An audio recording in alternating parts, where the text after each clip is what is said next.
Whoa.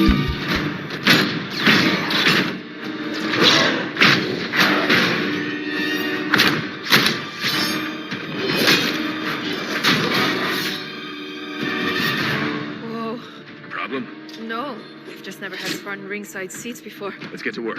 Our entrance wasn't exactly subtle. Oh, what a sick cutscene. Very cool cutscene. This game has a lot of cool cutscenes. Blur Studios does a great job on the cutscenes here. Do not worry, this is not going to be a discussion about Blur Studios and how great Blur Studios is. Who cares? You've already heard enough about Blur Studios. So, this video, was Halo Wars 2 really that bad? Well, to me, yes and no. Yes and no. And in this video, I'll tell you why. So if you can see back there, I have my Xbox One. Whenever I play it, I only play Halo Wars 2 pretty much, because that's the only thing the Xbox has that other platforms don't, and it's fun to me. And I've been playing it. Good for you that you're watching this video, because I have been playing Halo Wars 2 up to this day. Halo Wars 2 is very fun to me, so I play it. So in this video, I'm going to give you my reasons why it isn't that bad, or as you remember. Starting off, and to start off this conversation, we're going to have to talk about Halo Wars 1, because Halo Wars 1 is ranked slightly higher than Halo Wars 2 in both user review and critic review. I think Halo Wars 1 does some things better, but I still remember Halo Wars 1 being extremely unbalanced with a lot of their units.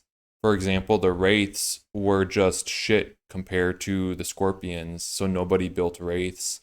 The Covenant having anti-air units that could fly, the Phantoms, that really was a bad design decision. That's why they have Reavers in Halo Wars 2. But I think coming off of Halo 3 did that game a lot of favors, and most people like that game more because just more people played it and were hyped for it, because it was the first Halo RTS and it was coming off the heels of Halo 3. Halo Wars 2 was coming off the heels of the shit show that was Halo 5, and just nobody really cared about Halo anymore. So you might not have had that community remembrance of Halo Wars 2. But was the game still good? Now, maybe later in the video, I'll talk a little bit about the campaign, but what matters most is the multiplayer. The multiplayer, to me, is kind of a mixed bag. It has the same ranking system as Halo 5, where you just play 10 placement matches, and then you get a rank. And then you're supposed to be placed against those ranked players that are your rank. But nowadays, when I play the game, it doesn't have a very big population, so my rank doesn't really matter. I keep getting placed with the same people. I keep getting placed with the same people. They're on my team, they're against me. A week later, I play it. It's the same people still playing it. It's getting a little ridiculous. It's the same motherfuckers that I'm playing with. But, I mean, what can you do? So then, yeah. Halo Wars 2 multiplayer, however, the units are balanced, I think, for the most part, even though they don't have any updates for the game anymore. So a lot of things, like, what's really annoying for me is Anders has a special ability, and this special ability that she calls in Sentinels, I don't know if it's glitched, but they never go away.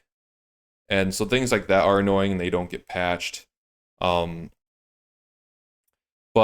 another annoying thing about the game with the units is the air. Yes, you can counter everything. If you're a good player and you know what you're doing, you can counter it. But it's just, I've had too many games where if they have air, it's all right. But the maps are so big. like especially 1v1 maps, they have way too many. The 1v1 maps are way too big, and sometimes the 2v2 maps are too big. Like they'll have some maps that just have tons of bases. So you can't if your enemy has just air, like a 120 pop Hornet army or Banshee army, you cannot defend all your bases, like unless you just leave 5 Wolverines at each base or 5 Reavers at each base.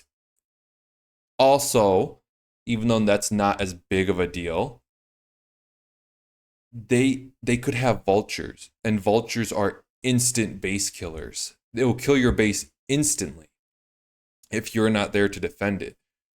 And if you don't have the right leader, like for example, Atriox has the bulwark that will instantly heal your base, and it'll make it invincible for like a second, and you could defend against a bunch of the barrage from the vultures, and then it'll quickly heal your base. But if you're just like a UNSC leader who you might have a heal, but it just does a normal heal and it doesn't make your base invincible, you're going to be in some trouble. So, and that's another thing that I'll get into with the leaders, because I do think the leaders are unbalanced. But before I get into that, I'll finish off with the unit discussion. Yeah, air can get very annoying, but there are a lot of fun things you can do. You can make marine armies with rockets, and marines can be made from any base. So you can just spam out marines. You have the typical warthog rush or just warthog army. There are many leaders in this game, and each leader has their own different type of unit. It's fun. You have 3v3, 2v2, and 1v1. It's fun. I don't mind the units in this game that much, all right? The units in this game, they're not bad. I think they're better than Halo Wars 1, honestly. With the balance, and what's the other thing? Balance, and then how they have the Reavers replace the Phantoms. They really made sure the units in this game, and it's something they did with the first-person shooter, Halo 5 and Halo 4 as well. They made sure the units actually can do something. Like in Halo 5, they made sure each weapon was effective. They made sure each unit in this game was effective. In Halo Wars 1, there were a lot of units that just couldn't do anything, and that was really annoying. So, yeah, I like this. It's really fun making turrets, anti-turrets, shields, making siege, putting a siege at your base, or when you're on the attack, putting siege on the edge of the base you're attacking to help with that push with the siege. But with siege comes another issue. And before I get into this issue, don't click off the video just yet. I'm going to talk about the maps really quickly. So the maps in this game are fucking horrendous. They have like 3 types of maps. So you have this map here where it's grassy, and then they have a Forerunner type map, and then a desert type map. And then it is the same map throughout every 1v1, 2v2, or 3v3. They just change the size of it and the number of bases and kind of the layout a little bit, and that's it. It is awful. And a lot of the maps, like a lot of the Forerunner maps, I just hate. Like Highway, I hate Highway. Halo Wars 1 had so much better maps. When I played this game and I saw the maps compared to Halo Wars 1, I right there knew, oh, the department in charge of like art creation, map creation was leagues above this team in Halo Wars 1 with Ensemble Studios. The team at Creative Assembly here, way behind on the map skills there. I could notice right away. Because Halo Wars 1 was made by Ensemble, who made Age of Empires, and Halo Wars 2 was made by Creative Assembly, who made the Total War games, I believe. And yeah, my other videos I talked about what happened with Ensemble Studios. Microsoft shut them down because that's what Microsoft does. But yeah, the maps are awful. So getting into the main thing that is wrong with this game, when you're just playing it match by match, especially in 1v1s, the turtling. And if you don't know what a turtle is essentially you're turtling your base. So for example, you go to your base, you make turrets, you make shields if you're the banished. You leave your army there mainly, or on the outskirts, or part of your army there. And then you also have some siege under your shields or behind your base, whatever. And what happens is you just sit there. And the enemy, they come in, and with your army, along with your turrets and your shield and your leader abilities, you will kill their army. Even if they kill your army, whatever they have left of their army will be finished off by your turrets. And if not, well, guess what? You have a base there, and you have maybe a mini base nearby, and you have another base right next to your base, most likely. So what'll happen is you'll just make more units, and they'll probably by that time be able to come out very quickly. And okay, say they beat your army and they have 20 pop left. All right, well now you have, let's just say your base, say we'll just have one base. You have your main base still, and maybe there's a turret left. That 20 pop is getting eaten by your turret, and then you have units coming out of your base, just coming out of your base and finishing off their army. Not to mention the siege you have. The siege, say you're Covenant and you have some of the siege under the bubble in the shield base, they're just pelting the 20 pop army that your enemy has left. And then their army's gone, and well, they're all the way on the other side of the map. And you're still there. Maybe you lost like at most 10% base health.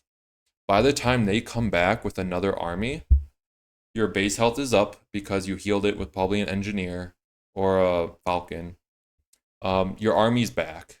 Your turrets are back up. Your shield is back up. Your leader powers are back up. And what happens is that just goes on forever. And this is especially, oh my gosh, this is especially terrible in 1v1s and 2v2s. Like 3v3s, there's enough players for that not to happen. But if you do 2v2s, especially with a teammate who you're like in chat with, or you're playing against teammates who are in chat, it's so easy to turtle. And in 1v1s, the main issue with 1v1s, I was saying, is that in 1v1s, there's so many bases, and the map layout is so stupid where, and this is the big problem. The map layout is so stupid in 1v1. It's not a straight linear line where you're going towards your enemy base and you're just trying to push, and then it's like, think of Rush in Battlefield where you have A and B, you capture A and B, then you push down the line, get the next A and B, and it's in a straight line. Their maps are set where it's like, imagine the letter N, and on the bottom of the letter N is your starting base and your enemy's starting base, and all the other bases are going up the letter, and then it loops around back down, and there are even bases there. So you'll have a base way like right here, looking at the screen. Take away orange and red and teal and sky blue. Just keep yellow and dark blue. And that is like a 1v1 map.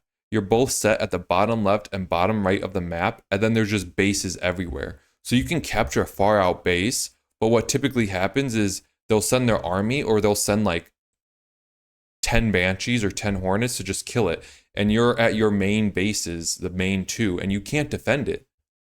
And then what? Even if they capture that base and get more supplies, your two bases and your mini base will give you enough supplies to turtle. So it happens all the time in 1v1s as well. I always end up turtling in a 1v1 because, oops, don't want to see that ad there. I always end up with a turtle like 40% of the time. Either they're turtling or I'm turtling, because the main thing is the map is just too big and there are too many bases, and the map is too big. The map layout is not right, and there's just too many bases. If they just had the layout just in one line where you can keep pushing, it would be fine. If you could keep pushing, it would be fine. But when you have these far out bases, it just messes the whole thing up. So to summarize this video, at least for the multiplayer part, the multiplayer, in my opinion, it isn't as bad as what, I don't know. No, is Halo Wars 2 what I thought it would be when it came out? It is. I think they fixed enough things from Halo Wars 1 for this game to be valid. Does it have issues? Of course. But the other, does it have issues? It does have issues. But it was a big jump up from Halo Wars 1. The simplicity of Halo Wars 1. Everyone had the same strategy. If you're Covenant, you go anti, like Hunters or Phantoms. If you're humans, you go super unit, ODSTs, Grizzlies. In this game, it's not like that. But this game, the maps hold it back.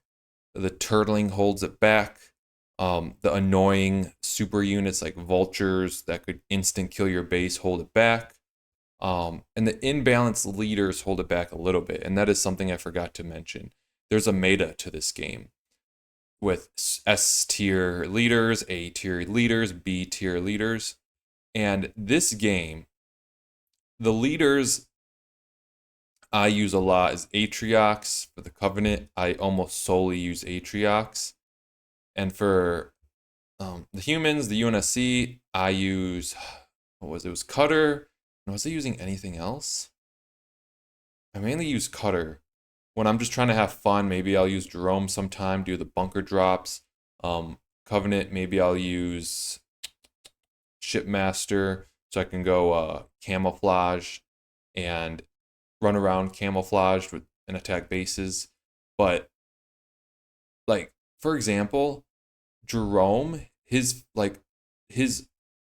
super ability, you know, when you hit the left trigger and it's your top leader ability, that's like Atriox's eradication. For example, Jerome's is it digging in? It's like a passive that doesn't really do anything. It's like a build a base passive where it helps you building bases. But you get that in near the end game where you already have your bases and supplies. I could be wrong, I forget. I just remember Jerome's biggest ability being useless. And Atriox's, the eradication is so good. It's like, not only does it do damage while it's coming in, but the explosion kills off an entire army if they're in the middle of it still. And it happens instantly. They don't have a ton of time to avoid it. It happens instantly. It instantly happens. And the UNSC, like Cutter, his ability, if you compare it to Atriox's eradication, it's just the drop ships that come down, and they're good, but there's not a huge explosion that'll instantly kill everyone. And the other thing with that is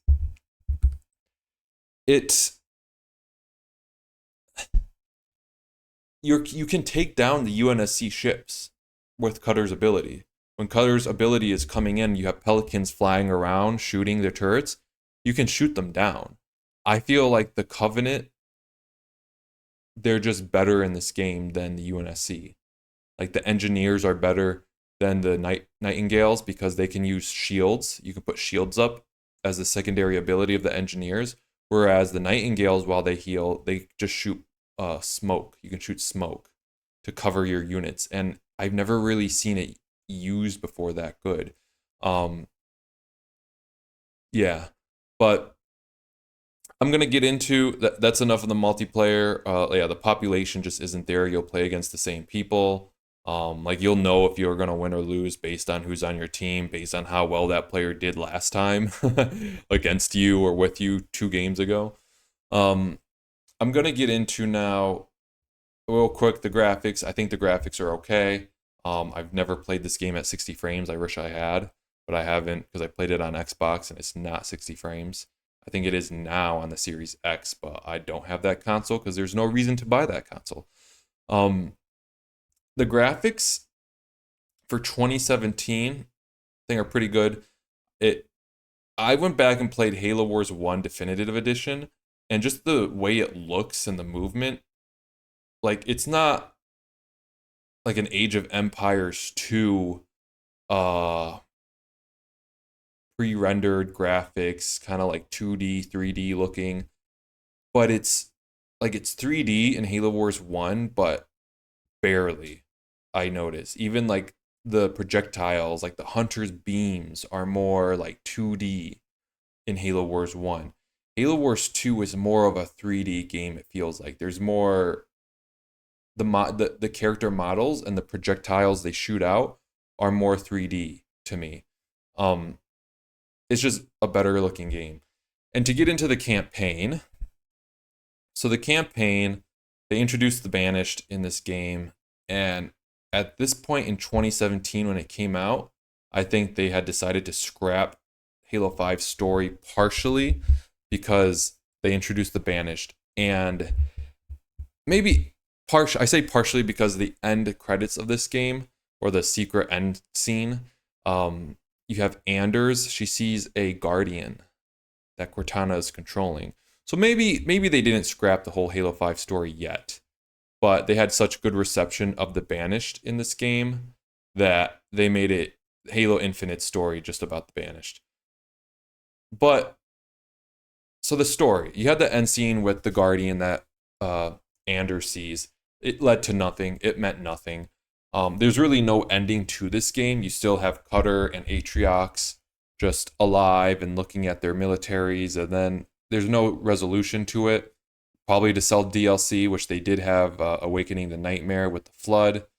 I never played it, but the cutscenes are amazing with the Flood, and I heard it was a pretty good DLC.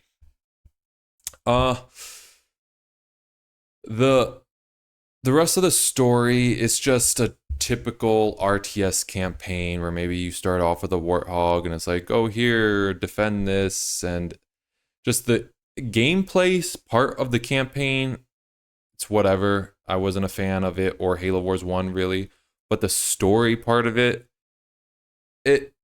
again, there's no resolution to the story, and the secret ending with Anders doesn't mean anything, and but just the play-by-play story that throughout the story, the what's going on, the cutscenes, it's all right. I don't like at first Atriox was okay, but looking back at it now, Atriox is just, it's like 343's Master Chief, basically, because they knew they couldn't get the original Bungie fans to do anything that they wanted. Like, they introduced Locke. We didn't want Locke, so they're like, fine, we won't make another Master Chief. We'll just make our own antagonist then. And they gave us Atriox. A lot of people like Atriox, but to me, he just looks like Bungie already did it. They did Tartarus. They already did it. Atriox looks like every other brew, except his beard is tied up in dreadlocks. And I just think he's overpowered for no good reason. He's fought against, in the cutscenes, you'll see him fighting against arbiters, or not arbiters, elites that he overnumber him with energy swords, and he beats them all. In Halo Infinite, he beats up Chief. In this game, the cutscene I started this video with, that's one Spartan 2. The launch trailer of this game, guys, was 3 Spartan 2s going in to a room that's kind of dark. Apparently, their visors don't pick up anything. Atriox is literally standing right there. An 8-foot tall fucking monkey. Ape. And they don't see him. And then the girl Spartan just gets picked up and choked right away and thrown. And these Spartans, for some reason, all just bull rush him and just shoot. Boop, boop, boop, boop, and then they get flung away. It's like, why are you charging him? Why are you only shooting one time? And that's it. So that whole scene was annoying, how they all got beat up right away. I understand when he was able to pull the Spartans with the gravity hammer, but there's a scene when the last Spartan, where he gets like his arm broken and they have to pull him out. he takes out a knife when he's being held up in the air by Atriox. He takes out his knife and he stabs Atriox like 3 times. Like, one, he stabs him, then he gets like picked up and stabs him 2 more times. This is a Spartan 2 with all the injections, everything put into this person's body that puts him near death, along with the physical training. When he's stabbing a UNSC Spartan grade knife, a UNSC grade Spartan 2 grade knife, which is probably a big ass knife, into you 3 to 4 times. A Spartan 2 shoving that into you, not a normal human, a Spartan 2.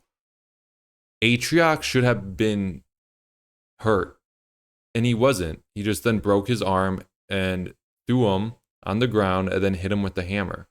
And then after that happens, the Spartans are pulling him away, and they have their battle rifles just targeted right at Atriox. Your aim is almost perfect, your Spartan 2s.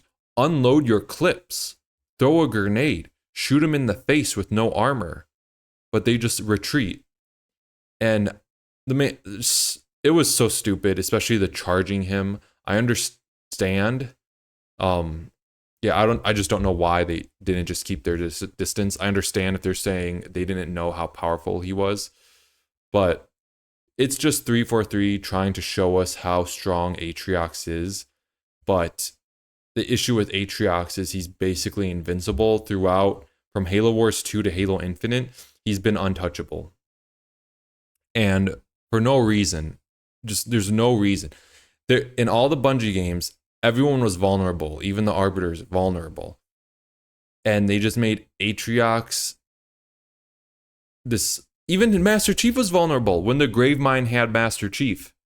Master Chief could have died right there, but the Gravemind needed him. I just don't. At first, I did like Atriox and the Banished, but more and more when I think about it, I don't like that character. His character has no place in the Halo universe. I understand, like, the leader of the Brutes, but making him invincible, yeah, maybe he should have been like in Halo Infinite. You had what's his name, Eshemir, and he was definitely beatable, and then Master Chief kills him. That should have been Atriox, honestly. He should not be this invincible god. So yeah, that's what I didn't like about the campaign, was Atriox being a god. So guys, that being said, I think I have covered everything I wanted to cover in this video. I think Halo Wars 2 had some issues, but I think it wasn't. It reached my expectations. I thought it might have been a little bit better than it was, but it reached my expectations. And well, this video's 30 minutes. It reached my expectations, and I hope for a Halo Wars 3. Will we get it? No, because Halo Wars 2 did not sell well at all. Should you play it? If you haven't played it, yes, play it, but watch a lot of tip videos or else you're going to lose. When you go into 3v3s or 2v2s, hope that your teammates know what they're doing. And was it better than Halo Wars 1? I have to say, I think, and maybe this is because I was younger, I think I had a lot more fun with Halo Wars 1, to be completely honest. There was a lot more things you could do in Halo Wars 2, like Locust Army. I would make a Locust Army, and those are building destroyers, and I would melt buildings. Just give me the time to make locusts. But that winning percentage of doing that was not high. So there was more fun things you could do in Halo Wars 2, but just the maps held it back. The maps and the turtling. Going into a game with horrible maps and horrible turtling, not good. not good at all. So thanks for watching, guys. That's all I have. Comment down below what you guys think, and give it a like, a subscribe, and I'll see you guys in the next video. Bye.